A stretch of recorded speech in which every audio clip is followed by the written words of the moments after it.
नमस्ते।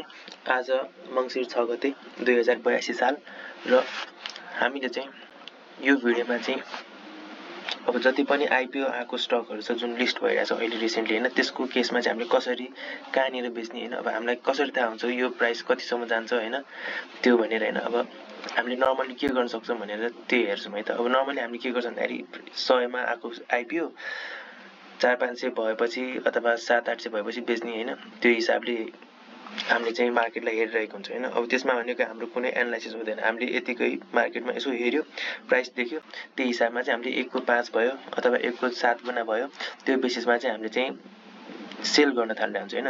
अब नर्मली नेप्सेमा के भइरहेको हुन्छ भने जति पनि आइपिओ आइरहेछ त्यसको चाहिँ हामीलाई कम्पनी जस्तोसुकै भए पनि हैन फर्स्टमा चाहिँ इनिशियल फेजमा चाहिँ त्यसको चाहिँ सप्लाई रोकेर हैन होल्ड गरेर राखेर चाहिँ त्यसले चाहिँ हामीले चाहिँ प्राइस बढाइरहेको हुन्छ हैन।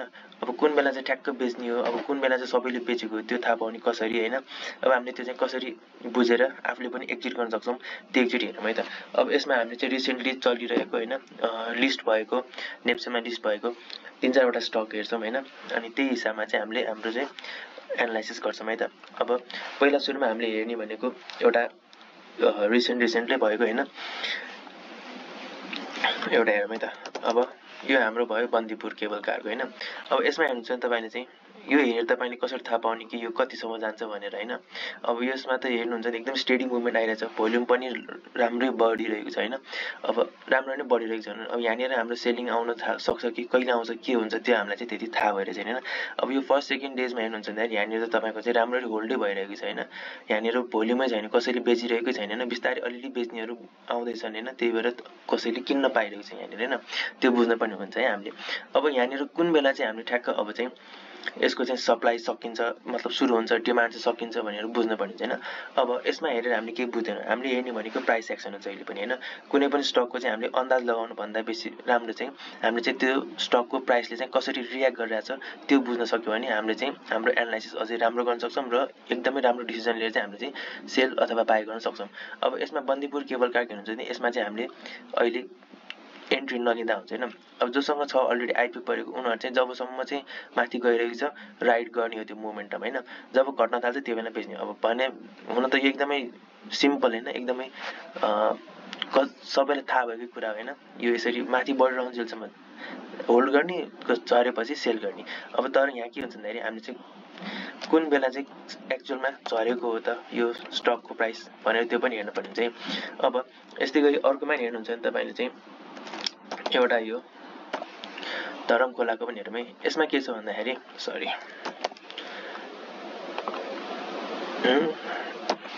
धरम खोलाको के भयो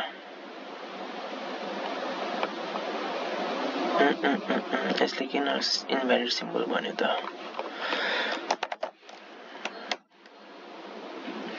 ओके अर्को एकचोटि हेरौँ है। सागर भन्ने स्टक यो पनि त्यस्तै भइरहेछ, चल्न त चलिरहेछ मार्केट राम्रो नै हैन। But I am wondering why यो चाहिँ चलेन भनेर है। दिस शुड वर्क तर किन चलेन भन्ने कुरो हो यो। ओके एकचोटि अर्कोमा हेरिहालौँ न यसमा चल्छ कि मेबी।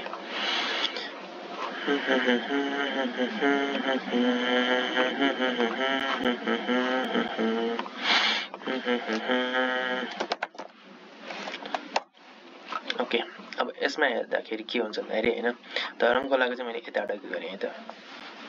अब यसमा चाहिँ के छ भन्दाखेरि तपाईको सिम्पली हेर्नुहुन्छ भने तपाईको चाहिँ मैले चाहिँ के भन्छ भन्दाखेरि कुनै पनि आइपिओ स्टक छ भने त्यसमा चाहिँ हामीले हेर्नु पर्दा के हुन्छ भन्दाखेरि पहिला सुरुमा चाहिँ मुभ होन्जेलसम्म हामीले राइड गर्ने हो त्यसमा हैन। जब रातो क्यान्डल आउँछ सेल हुन थाल्छ तब चाहिँ बेच्ने हो।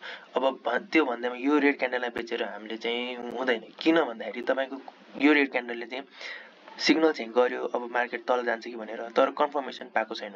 कन्फर्मेसन कहिले पाउँछ भन्दाखेरि जब यो रेड क्यान्डल छ नि, यो रेड क्यान्डलको क्लोजिङ कतिमा छ, क्लोजिङ हेर्नु भयो भने तपाईको 522 है। यहाँ माथि हेर्नुस् है, यो रेड क्यान्डलको क्लोजिङ 522 छ, C522.10 भनेको छैन। त्यो भनेको 522.10 भन्दा तल गयो भने अथवा तल क्लोज गर्यो भने बल्ल अब चाहिँ मार्केटले चाहिँ कन्फर्म गर्यो कि यहाँ तल जान्छ भनेर है। अब यो भनेको 100% स्योर हैन, तर मोस्टली चाहिँ प्राइसले चाहिँ यसरी नै चाहिँ एक्ट गर्छ यसरी हैन।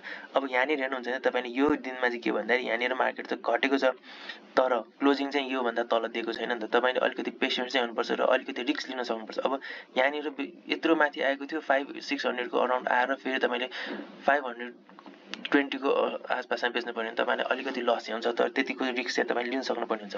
तपाईले यहाँ बेच्नु भयो भने तपाईको हेर्नु फेरि मार्केट माथि मुभ पाएको छैन। अब यहाँनिर के भयो भन्दाखेरि खास हो भने तपाईले यहाँ चुक्काएको छ। कसरी भन्दाखेरि तपाईको क्लोजिङ दिएको छैन नि त हैन। क्लोजिङ दिएको भए इभन दो प्राइस तल आएको छ, प्राइस तपाईको हेर्नुहुन्छ भन्दाखेरि लोमा L502 सम्म आएको छ हैन, 502 सम्म आएको छ भने यहाँनिर चाहिँ तपाईले हेर्नुपर्ने हुन्छ एउटा हैन।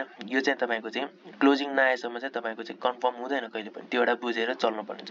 अब त्यही गरी हेर्नु भयो भने यो क्लोजिङ जब यो जुन छ यो भन्दा तल त कहिले गएको छैन, क्लोजिङ दिएको छैन, आई मिन प्राइस गएको छ तर क्लोजिङ त भएको छैन नि। त्यही भएर तपाईले के भन्नुपर्छ भन्दाखेरि यो एउटा चाहिँ अब राम्रो सपोर्ट लेभल बनेको छ हैन। अब अन्टिल एन्ड अनलेस यो ब्रेक गरेर तल नगएसम्म तपाईले चाहिँ आइपिओ को कुनै पनि आइपिओ स्टक होस्, यो मात्र हैन, कुनै पनि आइपिओ स्टकले दुईटा रेड क्यान्डल बनाइसकेपछि चाहिँ त्यो बेच्न थाल्यो भने अलिकति चाहिँ तपाईले चाहिँ कन्फर्मेसन पाएको जस्तो हुन्छ। त्यही भएर यहाँनिर चाहिँ अब होल्ड गर्नेहरूले चाहिँ यहाँनिर अझै पनि मोमेन्टम राइड गरिरहेको छ हैन। तपाईले यहीँनिर डराएर बेच्नु भयो भने त्यो चाहिँ तपाईको चाहिँ अलिकति ठिकै छ, प्रफिट राम्रो आयो तर त्यो चाहिँ सेन्सिबल वे चाहिँ हैन स्टक मार्केटमा हैन। त्यो चाहिँ तपाईको यतिकै डरको बेसिसमा चाहिँ बेच्नु भयो तपाईले हैन। अब यहाँनिर के हुन्छ भन्दाखेरि तपाईको कुनै पनि टाइममा यो लेभल भन्दा तल गइसकेपछि बल्ल तपाईले सेल गर्न सक्नुहुन्छ हैन। अब एन्ट्री लिने कहिले भन्दाखेरि आइपिओ स्टकमा कहिले पनि एन्ट्री लिँदाखेरि तपाईले चाहिँ यतिकै एन्ट्री लिनु हुँदैन। यसमा प्राइस एक्सन बनिसकेपछि मात्र एन्ट्री लिनुपर्छ। अब यतिमा नि केही प्राइस एक्सन बनेको छैन, त्यही भएर एन्ट्री लिनु अथवा एन्ट्री लिनु चाहिँ एकदमै के भन्छ यसमा चाहिँ त्यो एनालिटिकल वेमा चाहिँ एन्ट्री लिन सकिने यसमा हैन, एनालाइज गर्नै सकिने यसमा। अब प्राइसले के भनेर थाहा छैन। अब यहाँनिर तपाईले हेर्नु भयो भने बल्ल चाहिँ अब प्राइस एक्सन बन्दैछ। यहाँनिर यो हाई थियो, यो हाई ब्रेक भइसकेपछि अब मेबी हामीले चाहिँ यहाँनिर केही एन्ट्री बनाउन सक्छौँ कि यहाँबाट तल झऱ्यो भने यो सपोर्ट लाइनतिर आएर फेरि हामीले यहाँनिर चाहिँ उठाउन सकिन्छ कि यो 515 देखि 20 को लाइनमा उठाउन सकिन्छ कि भनेर हामीले एउटा त्यो चाहिँ एनालाइज गरेर चाहिँ एन्ट्री लिन सक्छौँ हैन। यसरी चाहिँ तपाईले आइपिओ स्टकहरुमा चाहिँ हेर्न सक्नुहुन्छ। अब त्यही गरी तपाईले हेर्नु भयो भने अर्को के छ सगर भयो हैन। अब यो सगरमा नि के छ भन्दाखेरि यसमा नि अब हामीले भन्न सक्दैन कति माथि जान्छ भनेर। एटलिस्ट एकचोटि रिट्रेस आएर तल आएको भए मेबी हामीले चाहिँ फिबोनाचीको कुनै ट्रेन्ड लगाएर त्यो यसको नेक्स्ट चाहिँ अब लेभल कहाँ हुन्छ त्यो थाहा पाउन सक्छौँ। तर यसमा त अब हामीले केही भन्न सक्दैनौँ कहाँसम्म जान्छ भने। अब मार्केट अब फन्डामेन्टल एनालाइसिस गर्नुभएको छ भने ठिकै छ, तपाईँले चाहिँ बेस्ड अन द फन्डामेन्टल कस्तो स्ट्रङ छ कि विक छ त्यो बेसमा तपाईँले यो यतिसम्म जान्छ भनेर भन्न सक्नुहुन्छ। तर सिन्स यो आइपिओ यसमा चाहिँ के हुन्छ भने तपाईँको चाहिँ रिसेन्टली आइपिओ आएको, यसमा चाहिँ होल्ड गरेको बेसिसमा पनि तपाईँले चाहिँ धेरै मान्छेले बेच्दै बेचेन भने डिमान्ड एकदमै छ तर मान्छेले बेच्नै चाहेन भने त्यसको प्राइस चाहिँ यतिकै नै स्काई रकेट हुन्छ। त्यही भएर यसमा चाहिँ हामीले चाहिँ प्राइस एक्सन फर्म नभएसम्म चाहिँ एन्ट्री नलिँदा पनि राम्रो हुन्छ अथवा नकिन्दा नि राम्रो हुन्छ हैन। अब त्यही हिसाबमा यसमा नि हामीले प्राइस कहाँसम्म पुग्छ भन्न सक्दैनौँ। तर हामीले यदि तपाईसँग आइपिओ छ भने तपाईँले कतिमा बेच्ने कहिले बेच्ने चाहिँ थाहा हुन्छ। कसरी भन्दाखेरि जब यहाँनिर दुईटा लगातार रेड क्यान्डल बन्छ र फर्स्ट रेड क्यान्डललाई अर्को रेड क्यान्डलले चाहिँ फर्स्ट रेड क्यान्डलको लोलाई अर्को रेड क्यान्डलले चाहिँ क्लोज डाउन गर्छ हैन। त्यो भयो। अब त्यसको एक्जाम्पल हेर्नु पर्यो भने अर्को एउटा के छ भन्दाखेरि यहाँनिर एमस्टार भन्छ है। अब यो हेर्नु भयो भने कहाँ कहिले यसको अब आइपिओ को डेट कहिले छ आई एम नट स्योर हैन। तर यसमा हेर्यो भने चाहिँ यहाँ मेरो चार्टमा चाहिँ 1 सेप्टेम्बरदेखि आएको छ हैन। अब मोस्ट प्रोबेबली यो 1 सेप्टेम्बरबाटै लिस्ट भएको होला हैन, चार्ट लोड नभएको होइन र यो। अब यहाँनिर हेर्यो भने यसमा चाहिँ के भएको छ भन्दाखेरि तपाईँको यहाँबाट मार्केट कहाँसम्म मुभ हुन्छ हामीलाई थाहा हुँदैन पहिला हैन। यो दिनमा आएर यहाँनिर मार्केट तल आएर चाहिँ हैन मार्केट तल आयो। अब यो सिंगल क्यान्डल हेर्नुहुन्छ नि यो त अब सेल भोल्युम पनि धेरै आएको छ हैन, यहाँनिर सेलिङ चाहिँ देखेको छ। अब यहाँनिर के छ भन्दाखेरि तपाईँको चाहिँ यो रेड क्यान्डलको लोलाई जब पनि क्लोज गर्छ तल हैन नेक्स्ट क्यान्डलले भने अब तपाईले चाहिँ सेल गर्न सक्नुहुन्छ है। अब चाहिँ मार्केट तल जान्छ यसको भनेर बुझ्न सक्नुहुन्छ। अब यसमा हेर्नु भयो भने के देख्न सक्नुहुन्छ भने यो फर्स्ट रेड क्यान्डलको लो कति छ यहाँनिर छ है। यहाँनिर मैले एउटा लाइन ड्रा गरिहाल्छु यहाँ चाहिँ हैन। अब यो भन्दा तल नेक्स्ट डे यो क्लोज भयो। अब बल्ल तपाईले अब यहाँनिर जब यो क्लोज भयो नि अब चाहिँ तपाईले सेलको लागि सोच्ने हो कि अब तपाईले यो भन्दा तल गएपछि बेच्दा पनि हुन्छ। अब तपाईले हेर्नु भयो नि यहाँबाट चाहिँ अब तपाईको मार्केट चाहिँ स्टेबल भइरहेछ, स्ट्याग्नेन्ट भयो। अब प्राइस तल पनि गयो नि माथि पनि यतिकै छ हैन।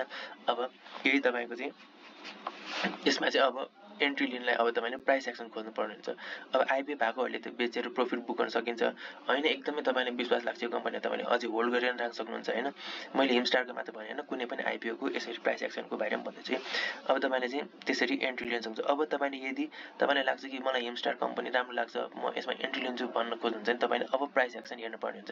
जबसम्म प्राइस एक्सन बन्दैन तबसम्म तपाईँले चाहिँ वेट गर्नै पर्ने हुन्छ होइन। अब यहाँ के प्राइस एक्सन देख्छ भन्दाखेरि यो एउटा हाई त बन्यो होइन, फर्स्ट भनेको यो एउटा हाई त बनिरहेको छ। अब यहाँनिर तपाईँले बिस्तारै हेर्दै जानुभयो, यो 28 सेप्टेम्बर भयो, 7 अक्टोबर होइन, 8, 9, 10 गर्दै जाँदाखेरि तपाईँले के देख्नु भने मार्केट आयो तल, एउटा लेभल बनायो यसले फेरि होइन, यो लेभल बनायो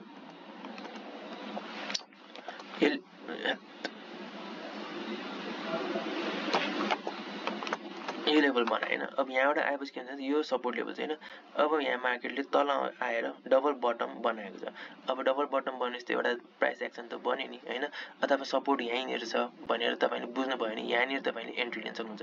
अब यो यहाँनिर एन्ट्री लिन कसरी थाहा हुन्छ भने तपाईँले बिस्तारै यहाँबाट हेर्दै जानुपर्छ है।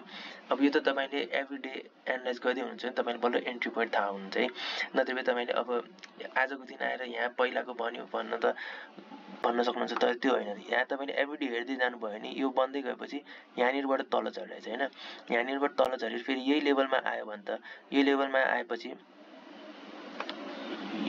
यहाँबाट अब माथि जान्छ कि भने तपाईँले सोच बनाउन त सक्नुहुन्छ, एनालाइज गर्न त सक्नुहुन्छ कि पहिला पनि यस लेभलतिर आएर माथि गएको थियो, अब पनि यही लेभल आएर माथि जान्छ भनेर चाहिँ तपाईँले सपोर्ट लिएर माथि जान्छ भनेर सोच्न सक्नुहुन्छ होइन। त्यही हिसाबले चाहिँ जब यहाँनिर ट्याप गर्यो त्यसपछि चाहिँ तपाईँले अब चाहिँ यो क्यान्डलभन्दा माथि गएपछि चाहिँ एन्ट्री लिनु। अब यहाँनिर गएपछि एन्ट्री लिनु भयो भने तपाईँ के हुन्छ यो एउटा माथि गयो होइन। अब यसमा डब्लु फर्मेसन पनि भइरहेछ, अब डबल बटम फर्मेसन भइरहेछ होइन। अब यहाँनिर हाई पनि ब्रेक गरिसक्यो पुरानो हाई, अब यहाँबाट फेरि तल आयो भने चाहिँ तपाईँले चाहिँ मोस्टली यो नेकलाइनतिर आउँछ, अथवा यही जुन लो छ यो फर्स्ट क्यान्डलको त्यसलाई पनि एउटा सपोर्ट जोन जस्तै लिन पनि सकिन्छ यसमा होइन। अब यो केसमा चाहिँ तपाईँले डब्लु प्याटर्नमा लिन्छ, यहाँनिर तपाईँले चाहिँ लिन सक्नुहुन्छ, यहाँनिर प्राइस आएपछि लिन्छु भनेर भन्न सक्नुहुन्छ। अब हेरौँ यहाँबाट तल आयो भने यो एन्ट्री पोइन्ट हुन्छ 650 को होइन, यहीँबाट तपाईँ माथि जान्छ भने तपाईँले चाहिँ यो जुन हाई ब्रेक गरेको छ यसलाई चाहिँ एकचोटि रिटेस्टको लागि चाहिँ आउन सक्छ। अब यहाँबाट रिटेस्टको लागि आएर सस्टेन गर्यो भने किन्ने हो होइन, यहीँबाट मान्छेले सेल गर्न थाल्यो भने फेरि होइन, किनकि हाई ब्रेक गरेको छ मान्छेले सेल गर्ने चान्स धेरै हुन्छ होइन।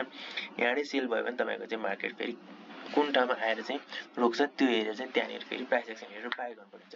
यसरी चाहिँ तपाईँले चाहिँ कुनै पनि आइपिओ स्टक चाहिँ कहिले बेच्ने र किन्ने हो भने चाहिँ तपाईँले चाहिँ कस्तो बेला चाहिँ किन्ने भनेर थाहा पाउन सक्नुहुन्छ होइन। अब प्राइस एक्सन नबनेसम्म चाहिँ एन्ट्री नलिँदा राम्रो होइन, किनभने थाहा नै हुँदैन नि, हामीले त प्राइसको बेसमै एन्ट्री गर्ने हो होइन।